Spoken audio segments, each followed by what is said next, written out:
بسم اللہ الرحمن الرحیم۔ شروع اللہ کے نام سے جو رحمان و رحیم ہے۔ الف لام را تلک آیات الکتاب وقرآن مبین۔ الف لام را، یہ آیات ہیں کتاب الہی اور قرآن مبین کی۔ یہ اس سورہ کی مختصر تعارفی تمہید ہے، جس کے بعد فوراً ہی اصل موضوع پر خطبہ شروع ہو جاتا ہے۔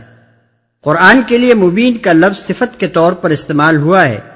اس کا مطلب یہ ہے کہ یہ آیات اس قرآن کی ہیں جو اپنا مدعا صاف صاف ظاہر کرتا ہے۔ ربما يود الذين كفروا لو كانوا مسلمين۔ بعید نہیں کہ ایک وقت وہ آ جائے جب وہی لوگ جنہوں نے آج دعوت اسلام کو قبول کرنے سے انکار کر دیا ہے، پچھتا پچھتا کر کہیں گے کہ کاش ہم نے سر تسلیم خم کر دیا ہوتا۔ ذرهم يأكلوا ويتمتعوا ويلههم الأمل فسوف يعلمون۔ چھوڑو انہیں، کھائیں پیئیں مزے کریں اور بھلاوے میں ڈالے رکھے ان کو جھوٹی امید، ان قریب انہیں معلوم ہو جائے گا۔ وما أهلكنا من قرية إلا ولها كتاب معلوم۔ ہم نے اس سے پہلے جس بستی کو بھی ہلاک کیا ہے اس کے لیے ایک خاص مہلت عمل لکھی جا چکی تھی۔ مطلب یہ ہے کہ کفر کرتے ہی فوراً تو ہم نے کبھی کسی قوم کو بھی نہیں پکڑ لیا ہے۔ پھر یہ نادان لوگ کیوں اس غلط فہمی میں مبتلا ہیں کہ نبی کے ساتھ تکذیب و استہزاء کی جو روش انہوں نے اختیار کر رکھی ہے، اس پر چونکہ ابھی تک انہیں سزا نہیں دی گئی، اس لیے یہ نبی سرے سے نبی ہی نہیں ہے۔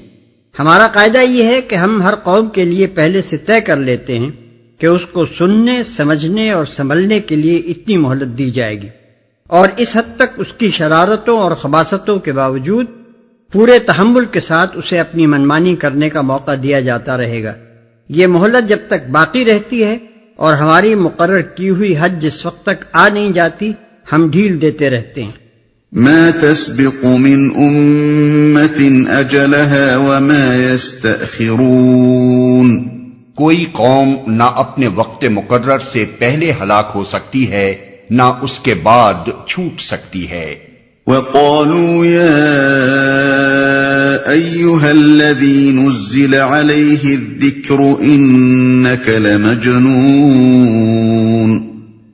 لو ما تأتينا بالملائكة إن كنت من الصادقين۔ یہ لوگ کہتے ہیں اے وہ شخص جس پر ذکر نازل ہوا ہے تو یقیناً دیوانہ ہے، اگر تو سچا ہے تو ہمارے سامنے فرشتوں کو لے کیوں نہیں آتا۔ ذکر کا لفظ قرآن میں اصطلاحاً کلام الہی کے لیے استعمال ہوا ہے جو سراسر نصیحت بن کے آتا ہے۔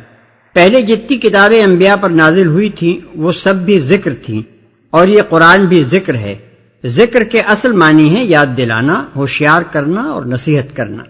نازل ہوا ہے، یہ فقرہ وہ لوگ طنز کے طور پر کہتے تھے، ان کو تو یہ تسلیم ہی نہیں تھا کہ یہ ذکر نبی صلی اللہ علیہ وسلم پر نازل ہوا ہے، نہ اسے تسلیم کر لینے کے بعد وہ آپ کو دیوانہ کہہ سکتے تھے۔ دراصل ان کے کہنے کا مطلب یہ تھا کہ اے وہ شخص جس کا دعویٰ یہ ہے کہ مجھ پر ذکر نازل ہوا ہے، یہ اسی طرح کی بات ہے جیسی فرعون نے حضرت موسیٰ کی دعوت سننے کے بعد اپنے درباریوں سے کہی تھی کہ اِنَّ رَسُولَكُمُ الَّذِي أُرْسِلَ إِلَيْكُمْ لَمَجْنُونَ، یعنی یہ پیغمبر صاحب جو تم لوگوں کی طرف بھیجے گئے ہیں ان کا دماغ درست نہیں ہے۔ ما ننزل الملائكة إلا بالحق وما كانوا إذا منظرين۔ ہم فرشتوں کو یوں ہی نہیں اتار دیا کرتے، وہ جب اترتے ہیں تو حق کے ساتھ اترتے ہیں اور پھر لوگوں کو مہلت نہیں دی جاتی۔ یعنی فرشتے محض تماشا دکھانے کے لیے نہیں اتارے جاتے کہ جب کسی قوم نے کہا بلاؤ فرشتوں کو اور وہ فوراً آ حاضر ہوئے۔ نہ فرشتے اس غرض کے لیے کبھی بھیجے جاتے ہیں کہ وہ آ کر لوگوں کے سامنے حقیقت کو بے نقاب کریں اور پردہ غیب کو چاک کر کے وہ سب کچھ دکھا دیں جس پر ایمان لانے کی دعوت انبیاء علیہم السلام نے دی ہے۔ فرشتوں کو بھیجنے کا وقت تو وہ آخری وقت ہوتا ہے جب کسی قوم کا فیصلہ چکا دینے کا ارادہ کر لیا جاتا ہے۔ اس وقت بس فیصلہ چکایا جاتا ہے، یہ نہیں کہا جاتا کہ اب ایمان لاؤ تو چھوڑے دیتے ہیں۔ ایمان لانے کی جتنی مہلت بھی ہے اسی وقت تک ہے جب تک کہ حقیقت بے نقاب نہیں ہو جاتی۔ اس کے بے نقاب ہو جانے کے بعد ایمان لانے کا کیا سوال؟ حق کے ساتھ اترتے ہیں کا مطلب حق لے کر اترنا ہے، یعنی وہ اس لیے آتے ہیں کہ باطل کو مٹا کر حق کو اس کی جگہ قائم کر دیں، یا دوسرے الفاظ میں یوں سمجھیے کہ وہ اللہ تعالیٰ کا فیصلہ لے کر آتے ہیں اور اسے نافذ کر کے چھوڑتے ہیں۔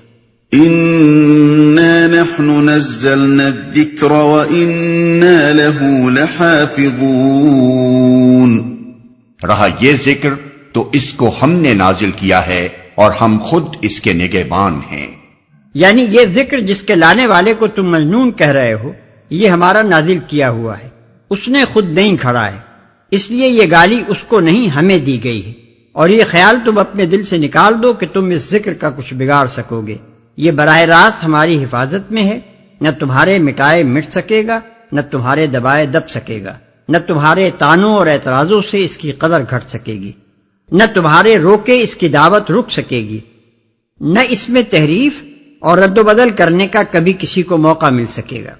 وَلَقَدْ أَرْسَلْنَا مِن قَبْلِكَ فِي شِيَعِ الْأَوَّلِينَ۔ اے محمد، ہم تم سے پہلے بہت سی گزری ہوئی قوموں میں رسول بھیج چکے ہیں۔ وَمَا يَأْتِيهِم مِّن رَّسُولٍ إِلَّا كَانُوا بِهِ يَسْتَهْزِئُونَ۔ کبھی ایسا نہیں ہوا کہ ان کے پاس کوئی رسول آیا ہو اور انہوں نے اس کا مذاق نہ اڑایا ہو۔ كَذَلِكَ نَسْلُكُهُ فِي قُلُوبِ الْمُجْرِمِينَ لَا يُؤْمِنُونَ بِهِ وَقَدْ خَلَتْ سُنَّةُ الْأَوَّلِينَ۔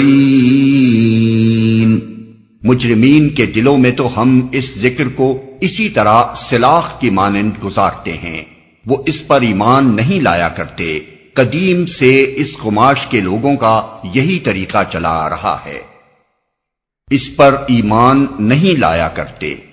عام طور پر مترجمین و مفسرین نے نسلکہ کی ضمیر استہزاء کی طرف اور لا یؤمنون بہ کی ضمیر ذکر کی طرف پھیری ہے، اور مطلب یہ بیان کیا ہے کہ ہم اسی طرح اس استہزاء کو مجرمین کے دلوں میں داخل کرتے ہیں اور وہ اس ذکر پر ایمان نہیں لاتے۔ اگرچہ نحوی قاعدے کے لحاظ سے اس میں کوئی قباحت نہیں ہے، لیکن ہمارے نزدیک نحو کے اعتبار سے بھی زیادہ صحیح یہ ہے کہ دونوں ضمیریں ذکر کی طرف پھیری جائیں۔ سلکہ کے معنی عربی زبان میں کسی چیز کو دوسری چیز میں چلانے، گزارنے اور پرونے کے ہیں، جیسے تاگے کو سوئی کے ناکے میں گزارنا۔ پس آیت کا مطلب یہ ہے کہ اہل ایمان کے اندر تو یہ ذکر قلب کی ٹھنڈک اور روح کی غذا بن کر اترتا ہے، مگر مجرموں کے دلوں میں یہ شتابہ بن کر لگتا ہے اور ان کے اندر اسے سن کر ایسی آگ بھڑک اٹھتی ہے گویا کہ ایک گرم سلاخ تھی جو سینے کے پار ہو گئی۔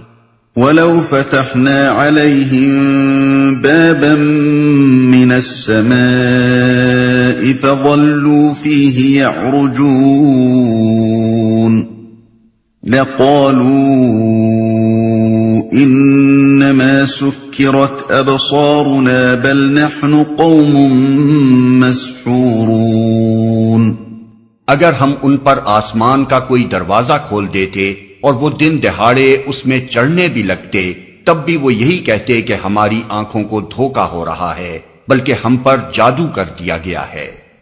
وَلَقَدْ جَعَلْنَا فِي السَّمَاءِ بُرُوجًا وَزَيَّنَّاهَا لِلنَّاظِرِينَ وَحَفِظْنَاهَا مِن كُلِّ شَيْطَانٍ رَّجِيمٍ إِلَّا مَنِ اسْتَرَقَ السَّمْعَ فَأَتْبَعَهُ شِهَابٌ مُّبِينٌ۔ یہ ہماری کار فرمائی ہے کہ آسمان میں ہم نے بہت سے مضبوط قلعے بنائے، ان کو دیکھنے والوں کے لیے مزین کیا اور ہر شیطان مردود سے ان کو محفوظ کر دیا۔ کوئی شیطان ان میں راہ نہیں پا سکتا الا یہ کہ کچھ سنگن لے لے، اور جب وہ سنگن لینے کی کوشش کرتا ہے تو ایک شعلہ روشن اس کا پیچھا کرتا ہے۔ مضبوط قلعے بنائے۔ برج عربی زبان میں قلعے، قصر اور مستحکم عمارت کو کہتے ہیں۔ قدیم علم حیات میں برج کا لفظ اصطلاحاً ان 12 منزلوں کے لیے استعمال ہوتا تھا جن پر سورج کے مدار کو تقسیم کیا گیا تھا۔ اس وجہ سے بعض مفسرین نے یہ سمجھا کہ قرآن کا اشارہ انہی بروج کی طرف ہے۔ بعض دوسرے مفسرین نے اس سے مراد سیارے لیے ہیں، لیکن بعد کے مضمون پر غور کرنے سے خیال ہوتا ہے کہ شاید اس سے مراد عالم بالا کے وہ خطے ہیں جن میں سے ہر خطے کو نہایت مستحکم سرحدوں نے دوسرے خطے سے جدا کر رکھا ہے۔ اگرچہ یہ سرحدیں فضائے بسیط میں غیر مرئی طور پر کھچی ہوئی ہیں، لیکن ان کو پار کر کے کسی چیز کا ایک خطے سے دوسرے خطے میں چلا جانا سخت مشکل ہے۔ اس مفہوم کے لحاظ سے ہم بروج کو محفوظ خطوں، فورٹیفائیڈ اسفیئرز کے معنی میں لینا زیادہ صحیح سمجھتے ہیں۔ دیکھنے والوں کے لیے مزین کیا، یعنی ہر خطے میں کوئی نہ کوئی روشن سیارہ یا تارہ رکھ دیا اور اس طرح سارا عالم جگمگا اٹھا۔ بالفاظ دیگر ہم نے اس ناپیدا کنار کائنات کو ایک بھیانک ڈھنڈار بنا کر نہیں رکھ دیا، بلکہ ایک ایسی حسین و جمیل دنیا بنائی جس میں ہر طرف نگاہوں کو جذب کر لینے والے جلوے پھیلے ہوئے ہیں۔ اس کاریگری میں صرف ایک صانع اکبر کی صنعت اور ایک حکیم اجل کی حکمت ہی نظر نہیں آتی، بلکہ ایک کمال درجے کا پاکیزہ ذوق رکھنے والے آرٹسٹ کا آرٹ بھی نمایاں ہے۔ یہی مضمون ایک دوسرے مقام پر یوں بیان کیا گیا ہے، الذی احسن کل شیء خلقہ، سورہ سجدہ آیت 7، یعنی وہ خدا کے جس نے ہر چیز جو بنائی خوب ہی بنائی، ان کو محفوظ کر دیا۔ یعنی جس طرح زمین کی دوسری مخلوقات زمین کے خطے میں مقید ہیں، اسی طرح شیاطین جن بھی اسی خطے میں مقید ہیں، عالم بالا تک ان کی رسائی نہیں ہے۔ اس سے دراصل لوگوں کی اس عام غلط فہمی کو دور کرنا مقصود ہے جس میں پہلے بھی عوام الناس مبتلا تھے اور آج بھی ہیں۔ وہ سمجھتے ہیں کہ شیطان اور اس کی ذریت کے لیے ساری کائنات کھلی پڑی ہے، جہاں تک وہ چاہیں پرواز کر سکتے ہیں۔ قرآن اس کے جواب میں بتاتا ہے کہ شیاطین ایک خاص حد سے آگے نہیں جا سکتے، انہیں غیر محدود پرواز کی طاقت ہرگز نہیں دی گئی ہے۔ کچھ سن گن لے لے، یعنی وہ شیاطین جو اپنے اولیاء کو غیب کی خبریں لا کر دینے کی کوشش کرتے ہیں، جن کی مدد سے بہت سے کاہن، جوگی، عامل اور فقیر نما بہروپیے غیب دانی کا ڈھونگ رچایا کرتے ہیں، ان کے پاس حقیقت میں غیب دانی کے ذرائع بالکل نہیں ہیں۔ وہ کچھ سنگن لینے کی کوشش ضرور کرتے ہیں کیونکہ ان کی ساخت انسانوں کی بنسبت فرشتوں کی ساخت سے کچھ قریب تر ہے، لیکن فی الواقع ان کے پلے کچھ پڑتا نہیں ہے۔ شعلہ روشن اس کا پیچھا کرتا ہے۔ شہاب مبین کے لغوی معنی شعلہ روشن کے ہیں۔ دوسری جگہ قرآن مجید میں اس کے لیے شہاب ثاقب کا لفظ استعمال ہوا ہے، یعنی تاریکی کو چھیدنے والا شعلہ۔ اس سے مراد ضروری نہیں کہ وہ ٹوٹنے والا تارہ ہی ہو جسے ہماری زبان میں اصطلاحاً شہاب ثاقب کہا جاتا ہے۔ ممکن ہے کہ یہ اور کسی قسم کی شعائیں ہوں، مثلاً کائناتی شعائیں یعنی کاسمک ریز، یا ان سے بھی زیادہ شدید کوئی اور قسم جو ابھی ہمارے علم میں نہ آئی ہو، اور یہ بھی ممکن ہے کہ یہی شہاب ثاقب مراد ہوں جنہیں کبھی کبھی ہماری آنکھیں زمین کی طرف گرتے ہوئے دیکھتی ہیں۔ زمانہ حال کے مشاہدات سے یہ معلوم ہوا ہے کہ دوربین سے دکھائی دینے والے شہاب ثاقب جو فضائے بسیط سے زمین کی طرف آتے نظر آتے ہیں، ان کی تعداد کا اوسط 10 کھرب روزانہ ہے، جن میں سے 2 کروڑ کے قریب ہر روز زمین کے بالائی خطے میں داخل ہوتے ہیں اور بمشکل ایک زمین کی سطح تک پہنچتا ہے۔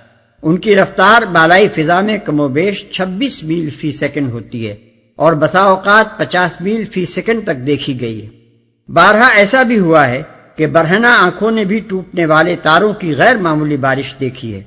چنانچہ یہ چیز ریکارڈ پر موجود ہے کہ 13 نومبر 1833 عیسوی کو شمالی امریکہ کے مشرقی علاقے میں صرف ایک مقام پر نصف شب سے لے کر صبح تک 2 لاکھ شہاب ثاقب گرتے ہوئے دیکھے گئے۔ انسائکلوپیڈیا بریٹینیکا 1946 جلد 15 صفحہ 337 تا 39۔ ہو سکتا ہے کہ یہی بارش عالم بالا کی طرف شیاطین کی پرواز میں مانع ہوتی ہو، کیونکہ زمین کے بالائی حدود سے گزر کر فضائے بسیط میں 10 کھرب روزانہ کے اوسط سے ٹوٹنے والے تاروں کی برسات ان کے لیے اس فضا کو بالکل ناقابل عبور بنا دیتی ہوگی۔ اس سے کچھ ان محفوظ قلعوں کی نوعیت کا اندازہ بھی ہو سکتا ہے جن کا ذکر اوپر ہوا ہے۔ بظاہر فضا بالکل صاف شفاف ہے، جس میں کہیں کوئی دیوار یا چھت بنی نظر نہیں آتی، لیکن اللہ تعالیٰ نے اسی فضا میں مختلف خطوں کو کچھ ایسی غیر مرئی فصیلوں سے گھیر رکھا ہے جو ایک خطے کو دوسرے خطوں کی آفات سے محفوظ رکھتی ہیں۔ یہ انہی فصیلوں کی برکت ہے کہ جو شہاب ثاقب 10 کھرب روزانہ کے اوسط سے زمین کی طرف گرتے ہیں وہ سب جل کر بھسم ہو جاتے اور بمشکل ایک زمین کی سطح تک پہنچ سکتا ہے۔ دنیا میں شہابی پتھروں یعنی میٹیورائٹس کے جو نمونے پائے جاتے ہیں اور دنیا کے عجائب خانوں میں موجود ہیں، ان میں سب سے بڑا 645 پاؤنڈ کا ایک پتھر ہے جو گر کر 11 فیٹ زمین میں دس گیا تھا۔ اس کے علاوہ ایک مقام پر 36.5 ٹن کا ایک آہنی تودا پایا گیا ہے جس کے وہاں موجود ہونے کی کوئی توجیہ سائنسدان اس کے سوا نہیں کر سکے ہیں کہ یہ بھی آسمان سے گرا ہوا ہے۔ قیاس کیجئے کہ اگر زمین کی بالائی سرحدوں کو مضبوط حصاروں سے محفوظ نہ کر دیا گیا ہوتا تو ان ٹوٹنے والے تاروں کی بارش زمین کا کیا حال کر دیتی۔ یہی حصار ہیں جن کو قرآن مجید نے بروج یعنی محفوظ قلعوں کے لفظ سے تعبیر کیا ہے۔ وَالْأَرْضَ مَدَدْنَاهَا وَأَلْقَيْنَا فِيهَا رَوَاسِيَ وَأَنبَتْنَا فِيهَا مِن كُلِّ شَيْءٍ مَّوْزُونٍ۔ ہم نے زمین کو پھیلایا، اس میں پہاڑ جمائے، اس میں ہر نوع کی نباتات ٹھیک ٹھیک نپی تلی مقدار کے ساتھ اگائی۔ اس سے اللہ تعالیٰ کی قدرت و حکمت کے ایک اور اہم نشان کی طرف توجہ دلائی گئی ہے۔ نباتات کی ہر نوع میں تراسل کی اس قدر زبردست طاقت ہے کہ اگر اس کے صرف ایک پودے ہی کی نسل کو زمین میں بڑھنے کا موقع مل جاتا تو چند سال کے اندر روئے زمین پر بس وہی وہ نظر آتی، کسی دوسری قسم کی نباتات کے لیے کوئی جگہ نہ رہتی۔ مگر یہ ایک حکیم اور قادر مطلق کا سوچا سمجھا منصوبہ ہے جس کے مطابق بے حد و حساب اقسام کی نباتات اس زمین پر اگ رہی ہیں اور ہر نوع کی پیداوار اپنی ایک مخصوص حد پر پہنچ کر رک جاتی ہے۔ اسی منظر کا ایک اور پہلو یہ ہے کہ ہر نوع کی جسامت، پھیلاؤ، اٹھان اور نشو و نما کی ایک حد مقرر ہے جس سے نباتات کی کوئی قسم بھی تجاوز نہیں کر سکتی۔ صاف معلوم ہوتا ہے کہ کسی نے ہر درخت، ہر پودے اور ہر بیل بوٹے کے لیے جسم، قد، شکل، برگوبار اور پیداوار کی ایک مقدار پورے ناپ تول اور حساب و شمار کے ساتھ مقرر کر رکھی ہے۔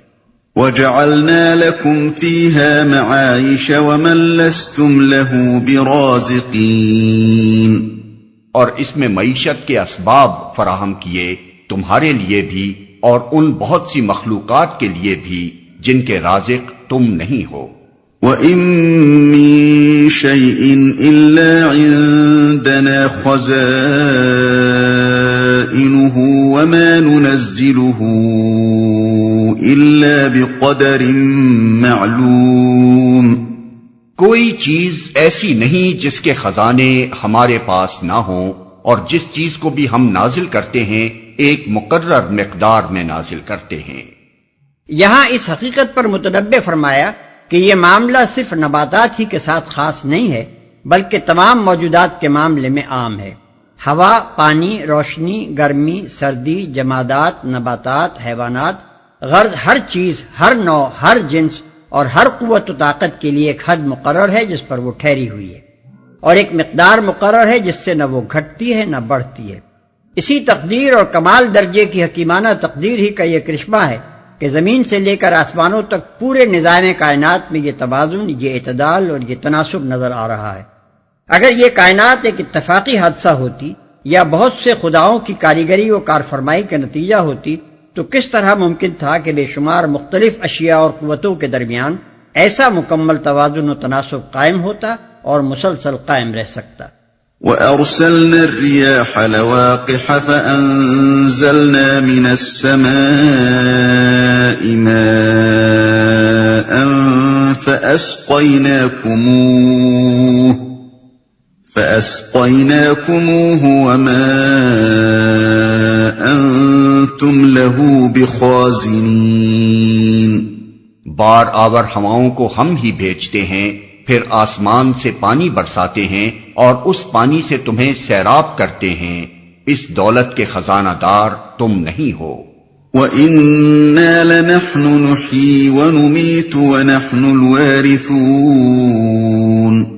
زندگی اور موت ہم دیتے ہیں اور ہم ہی سب کے وارث ہونے والے ہیں۔ یعنی تمہارے بعد ہم بھی باقی رہنے والے ہیں، تمہیں جو کچھ بھی ملا ہوا ہے محض عارضی استعمال کے لیے ملا ہوا ہے، آخر کار ہماری دی ہوئی ہر چیز کو یوں ہی چھوڑ کر تم خالی ہاتھ رخصت ہو جاؤ گے، اور یہ سب چیزیں جوں کی تو ہمارے خزانے میں رہ جائیں گی۔ وَلَقَدْ عَلِمْنَا الْمُسْتَقْدِمِينَ مِنْكُمْ وَلَقَدْ عَلِمْنَا الْمُسْتَأْخِرِينَ، پہلے جو لوگ تم میں سے ہو گزرے ہیں ان کو بھی ہم نے دیکھ رکھا ہے، اور بعد کے آنے والے بھی ہماری نگاہ میں ہیں۔ وَإِنَّ رَبَّكَ هُوَ يَحْشُرُهُمْ إِنَّهُ حَكِيمٌ عَلِيمٌ، یقیناً تمہارا رب ان سب کو اکٹھا کرے گا، وہ حکیم بھی ہے اور علیم بھی۔ یعنی اس کی حکمت یہ تقاضا کرتی ہے کہ وہ سب کو اکٹھا کرے، اور اس کا علم سب پر اس طرح حاوی ہے کہ کوئی متنفس اس سے چھوٹ نہیں سکتا، بلکہ کسی اگلے پچھلے انسان کی خاک کا کوئی ذرہ بھی اس سے گم نہیں ہو سکتا۔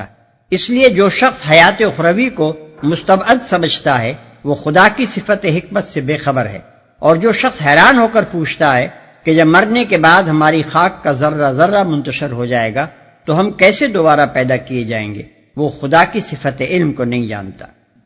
وَلَقَدْ خَلَقْنَا الْإِنسَانَ مِنْ صَلْصَالٍ مِّنْ حَمَإٍ مَّسْنُونٍ، ہم نے انسان کو سڑی ہوئی مٹی کے سوکھے گارے سے بنایا۔ یہاں قرآن اس امر کی صاف تصریح کرتا ہے کہ انسان حیوانی منازل سے ترقی کرتا ہوا بشریت کے حدود میں نہیں آیا ہے، جیسا کہ نئے دور کے ڈاروینیت سے متاثر مفسرین قرآن ثابت کرنے کی کوشش کر رہے ہیں، بلکہ اس کی تخلیق کی ابتدا براہ راست ارضی مادوں سے ہوئی ہے، جن کی کیفیت کو اللہ تعالیٰ نے صلصال من حمأ مسنون کے الفاظ میں بیان فرمایا ہے۔ حما عربی زبان میں ایسی سیاہ کیچڑ کو کہتے ہیں جس کے اندر بو پیدا ہو چکی ہو، یا بالفاظ دیگر خمیر اٹھ آیا ہو۔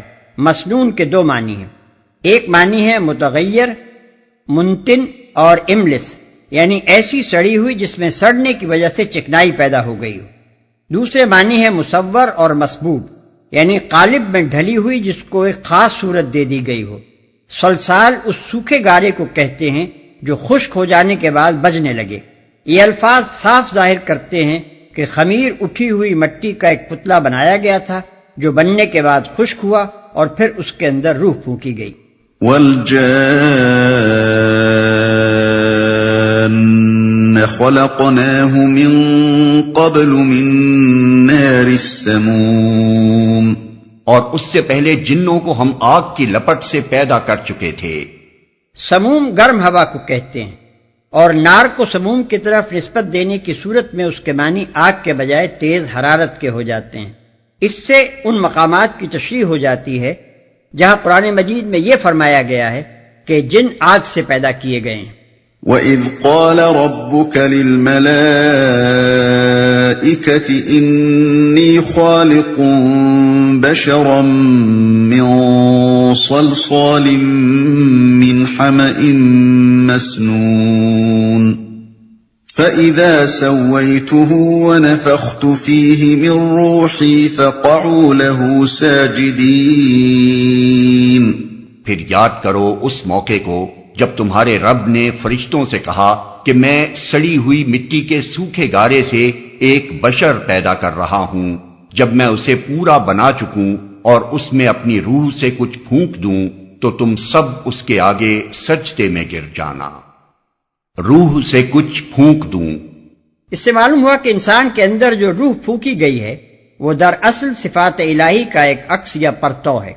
حیات، علم، قدرت، ارادہ، اختیار اور دوسری جتنی صفات انسان میں پائی جاتی ہیں جن کے مجموعے ہی کا نام روح ہے، یہ دراصل اللہ تعالیٰ ہی کی صفات کا ایک ہلکا سا پرتو ہے جو اس کالبد خاکی پر ڈالا گیا ہے، اور اسی پرتو کی وجہ سے انسان زمین پر خدا کا خلیفہ اور ملائکہ سمیت تمام موجودات ارضی کا مسعود قرار پایا ہے۔ یوں تو ہر وہ صفت جو مخلوقات میں پائی جاتی ہے اس کا مصدر و منبع اللہ تعالیٰ ہی کی کوئی نہ کوئی صفت ہے، جیسا کہ حدیث میں آیا ہے کہ نبی اکرم صلی اللہ علیہ وسلم نے فرمایا، اللہ تعالیٰ نے رحمت کو 100 حصوں میں تقسیم فرمایا، پھر ان میں سے 99 حصے اپنے پاس رکھے اور صرف ایک حصہ زمین میں اتارا۔ یہ اسی ایک حصے کی برکت ہے جس کی وجہ سے مخلوقات آپس میں ایک دوسرے پر رحم کرتے ہیں، یہاں تک کہ اگر ایک جانور اپنے بچے پر سے اپنا کھر اٹھاتا ہے تاکہ اسے ضرر نہ پہنچ جائے تو یہ بھی دراصل اسی حصہ رحمت کا اثر ہے۔ بخاری و مسلم۔ مگر جو چیز انسان کو دوسری مخلوقات پر فضیلت دیتی ہے وہ یہ ہے کہ جس جامعیت کے ساتھ اللہ کی صفات کا پرتو اس پر ڈالا گیا ہے اس سے کوئی دوسری مخلوق سرفراز نہیں کی گئی۔ یہ ایک ایسا باریک مضمون ہے جس کے سمجھنے میں ذرا سی غلطی بھی آدمی کر جائے تو اس غلط فہمی میں مبتلا ہو سکتا ہے کہ صفات الہی میں سے ایک حصہ پانا الوہیت کا کوئی جز پا لینے کا ہم معنی ہے، حالانکہ الوہیت اس سے وراء الورا ہے کہ کوئی مخلوق اس کا ایک ادنا شائبہ بھی پا سکے۔ فسجد الملائكة كلهم أجمعون إلا إبليس أبى أن يكون مع الساجدين۔ چنانچہ تمام فرشتوں نے سجدہ کیا سوائے ابلیس کے کہ اس نے سجدہ کرنے والوں کا ساتھ دینے سے انکار کر دیا۔ تقابل کے لیے سورہ بقرہ رکوع 4، سورہ نساء رکوع 18 اور سورہ اعراف رکوع 2 پیش نظر رہے۔ قال يا إبليس ما لك ألا تكون مع الساجدين۔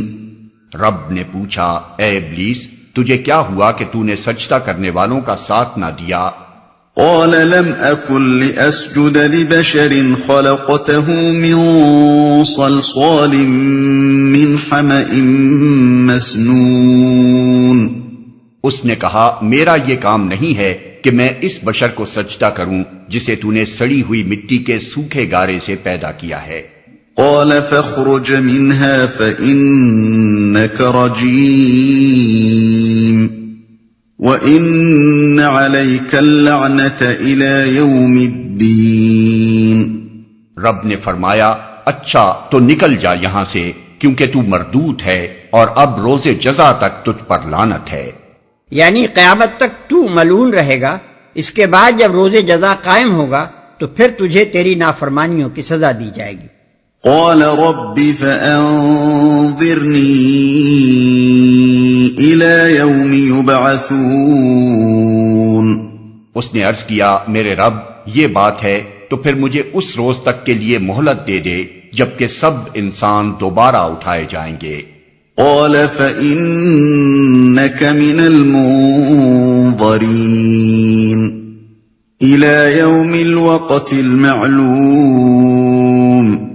فرمایا اچھا تجھے مہلت ہے اس دن تک جس کا وقت ہمیں معلوم ہے۔ قال رب بما أغويتني لأزينن لهم في الأرض ولأغوينهم أجمعين إلا عبادك منهم المخلصين۔ وہ بولا میرے رب جیسا تو نے مجھے بہکایا اسی طرح اب میں زمین میں ان کے لیے دل فریبیاں پیدا کر کے ان سب کو بہکا دوں گا سوائے تیرے ان بندوں کے جنہیں تو نے ان میں سے خالص کر لیا ہو۔ ان کے لیے دل فریبیاں پیدا کر کے ان سب کو بہکا دوں گا۔ یعنی جس طرح تو نے اس حقیر اور کمتر مخلوق کو سجدہ کرنے کا حکم دے کر مجھے مجبور کر دیا کہ تیرا حکم نہ مانوں، اسی طرح اب میں ان انسانوں کے لیے دنیا کو ایسا دل فریب بنا دوں گا کہ یہ سب اس سے دھوکہ کھا کر تیرے نافرمان بن جائیں گے۔ بالفاظ دیگر ابلیس کا مطلب یہ تھا کہ میں زمین کی زندگی اور اس کی لذتوں اور اس کے عارضی فوائد و منافع کو انسان کے لیے ایسا خوشنما بنا دوں گا کہ وہ خلافت اور اس کی ذمہ داریوں اور آخرت کے باز پرس کو بھول جائیں گے اور خود تجھے بھی یا تو فراموش کر دیں گے یا تجھے یاد رکھنے کے باوجود تیرے احکام کی خلاف ورزیاں کریں گے۔ قال هذا صراط علي مستقيم۔ فرمایا یہ راستہ ہے جو سیدھا مجھ تک پہنچتا ہے۔ ھذا صراط علی مستقیم کے دو معنی ہو سکتے ہیں، ایک معنی وہ ہیں جو ہم نے ترجمے میں بیان کیے اور دوسرے معنی یہ ہیں کہ یعنی یہ بات درست ہے میں بھی اس کا پابند رہوں گا۔ ان عبادی لیس لک علیہم سلطان الا من اتبعک من الغاوین۔ وَإِنَّ جَهَنَّمَ لَمَوْعِدُهُمْ أَجْمَعِينَ۔ بے شک جو میرے حقیقی بندے ہیں ان پر تیرا بس نہ چلے گا، تیرا بس تو صرف ان بہکے ہوئے لوگوں ہی پر چلے گا جو تیری پیروی کریں، اور ان سب کے لیے جہنم کی وعید ہے جو تیری پیروی کریں۔ اس فقرے کے بھی دو مطلب ہو سکتے ہیں، ایک وہ جو ترجمے میں اختیار کیا گیا ہے، اور دوسرا مطلب یہ کہ میرے بندوں یعنی عام انسانوں پر تجھے کوئی اقتدار حاصل نہ ہوگا کہ تو انہیں زبردستی نافرمان بنا دے، البتہ جو خود ہی بہکے ہوئے ہوں اور آپ ہی تیری پیروی کرنا چاہیں انہیں تیری راہ پر جانے کے لیے چھوڑ دیا جائے گا، انہیں ہم زبردستی اس سے باز رکھنے کی کوشش نہ کریں گے۔ پہلے معنی کے لحاظ سے مضمون کا خلاصہ یہ ہوگا کہ بندگی کا طریقہ اللہ تک پہنچنے کا سیدھا راستہ ہے، جو لوگ اس راستے کو اختیار کر لیں گے ان پر شیطان کا بس نہ چلے گا، انہیں اللہ اپنے لیے خالص فرما لے گا، اور شیطان خود بھی اقراری ہے کہ وہ اس کے پھندے میں نہ پھنسیں گے۔ البتہ جو لوگ خود بندگی سے منحرف ہو کر اپنی فلاح و سعادت کی راہ گم کر دیں گے وہ ابلیس کے ہتھے چڑھ جائیں گے، اور پھر جدھر جدھر وہ انہیں فریب دے کر لے جانا چاہے گا وہ اس کے پیچھے بھٹکتے اور دور سے دور تر نکلتے چلے جائیں گے۔ دوسرے معنی کے لحاظ سے اس بیان کا خلاصہ یہ ہوگا کہ شیطان نے انسانوں کو بہکانے کے لیے اپنا طریقہ کار یہ بیان کیا کہ وہ زمین کی زندگی کو ان کے لیے خوشنما بنا کر انہیں خدا سے غافل اور بندگی کی راہ سے منحرف کرے گا۔ اللہ تعالیٰ نے اس کی توثیق کرتے ہوئے فرمایا کہ یہ شرط میں نے مانی، اور مزید توضیح کرتے ہوئے یہ بات بھی صاف کر دی کہ تجھے صرف فریب دینے کا اختیار دیا جا رہا ہے، یہ اقتدار نہیں دیا جا رہا کہ تو ہاتھ پکڑ کر انہیں زبردستی اپنی راہ پر کھینچ لے جائے۔ شیطان نے اپنے نوٹس سے ان بندوں کو مستثنا کیا جنہیں اللہ اپنے لیے خالص فرما لے۔ اس سے یہ غلط فہمی مترشح ہو رہی تھی کہ شاید اللہ تعالیٰ بغیر کسی معقول وجہ کے یوں ہی جس کو چاہے گا خالص کر لے گا اور وہ شیطان کی دسترس سے بچ جائے گا۔ اللہ تعالیٰ نے یہ کہہ کر کے بات صاف کر دی کہ جو خود بہکا ہوا ہوگا وہی تیری پیروی کرے گا، بالفاظ دیگر جو بہکا ہوا نہ ہوگا وہ تیری پیروی نہ کرے گا، اور وہی ہمارا وہ مخصوص بندہ ہوگا جسے ہم خالص اپنا کر لیں گے۔ جہنم کی وعید ہے۔ اس جگہ یہ قصہ جس غرض کے لیے بیان کیا گیا ہے اسے سمجھنے کے لیے ضروری ہے کہ سیاق و سباق کو واضح طور پر ذہن میں رکھا جائے۔ پہلے اور دوسرے رکوع کے مضمون پر غور کرنے سے یہ بات صاف سمجھ میں آ جاتی ہے کہ اس سلسلہ بیان میں آدم و ابلیس کا یہ قصہ بیان کرنے سے مقصود کفار کو اس حقیقت پر متنبہ کرنا ہے کہ تم اپنے ازلی دشمن شیطان کے پھندے میں پھنس گئے ہو اور اس پستی میں گرے چلے جا رہے ہو جس میں وہ اپنے حسد کی بنا پر تمہیں گرانا چاہتا ہے۔ اس کے برعکس یہ نبی تمہیں اس کے پھندے سے نکال کر اس بلندی کی طرف لے جانے کی کوشش کر رہا ہے جو دراصل انسان ہونے کی حیثیت سے تمہارا فطری مقام ہے، لیکن تم عجیب احمق لوگ ہو کہ اپنے دشمن کو دوست اور اپنے خیرخواہ کو دشمن سمجھ رہے ہو۔ اس کے ساتھ یہ حقیقت بھی اسی قصے سے ان پر وعدے کی گئی ہے کہ تمہارے لیے راہ نجات صرف ایک ہے اور وہ اللہ کی بندگی ہے۔ اس راہ کو چھوڑ کر تم جس راہ پر بھی جاؤ گے وہ شیطان کی راہ ہے جو سیدھی جہنم کی طرف جاتی ہے۔ تیسری بات جو اس قصے کے ذریعے سے ان کو سمجھائی گئی ہے یہ ہے کہ اپنی اس غلطی کے ذمہ دار تم خود ہو۔ شیطان کا کوئی کام اس سے زیادہ نہیں ہے کہ وہ ظاہر حیات دنیا سے تم کو دھوکہ دے کر تمہیں بندگی کی راہ سے منحرف کرنے کی کوشش کرتا ہے۔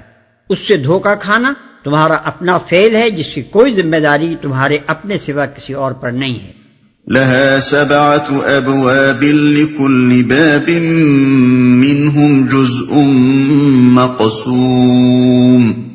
یہ جہنم جس کی وعید پیروان ابلیس کے لیے کی گئی ہے اس کے 7 دروازے ہیں، ہر دروازے کے لیے ان میں سے ایک حصہ مخصوص کر دیا گیا ہے۔ جہنم کے یہ دروازے ان گمراہیوں اور معصیتوں کے لحاظ سے ہیں جن پر چل کر آدمی اپنے لیے دوزخ کی راہ کھولتا ہے۔ مثلا کوئی دہریت کے راستے سے دوزخ کی طرف جاتا ہے، کوئی شرک کے راستے سے، کوئی نفاق کے راستے سے، کوئی نفس پرستی اور فسق و فجور کے راستے سے، کوئی ظلم و ستم اور خلق آزادی کے راستے سے، کوئی تبلیغ ضلالت اور اقامت کفر کے راستے سے، اور کوئی اشاعت فحشاء و منکر کے راستے سے۔ ان المتقین فی جنات وعیون وادخلوها بسلام آمنین۔